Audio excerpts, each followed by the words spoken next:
قصيدة مجلس شعب الأمة دي بمناسبة طبعا الانتخابات. بقول فيها من باب ذكر، يعني من باب تذكر، بقول فيها: من مجلس شعب الأمة فوقوا يا رب تجيلكم غمة، فالحين بس بتاخد أصواتنا وبتدونا مليون زنبة. من مجلس شعب الأمة. أهلا بيك يا سعادة النايم، بيتك دايما ملهو الصاحب، كل ما اروح لك بلقاك ساحب وبترجع له في عز الضلمة. عاوزين بس نقول لجنابك إن تعبنا من خدماتك، والخير عمو زاد في حياتك. ياللي شايلنا ياللي شايلنا ياللي شايلنا من حساباتك، نفسي اديلك مليون صرمة.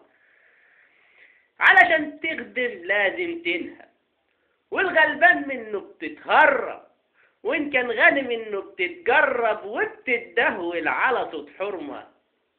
والخدمات دايما فردية، ولا شفناش خدمات جماعية غير الكوسة والتجلية يا طبيخية الطبخ في أزمة. ده أنا مستغرب باكتساحاتك، ده ما حد صوت لحالاتك. كرسي وارثه من أجدادك، بدعي يا رب تجيلكم بلوى. عيشة تطهق عيشة تحير، كرسي وارثه كبير وصغير، ولا حدش طور ولا غير إلا يدوب في رباط الجزمة.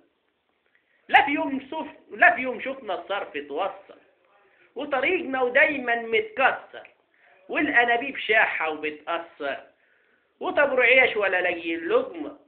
ياللي نجحتوا نشوفوا ايدينا، ده الفجر ربطها في رجلينا. ده انتوا عيون الدولة علينا، ليه ولا مرة شافتنا الدولة؟ ده انتوا عيون الدولة علينا، ليه ولا مرة شافتنا الدولة؟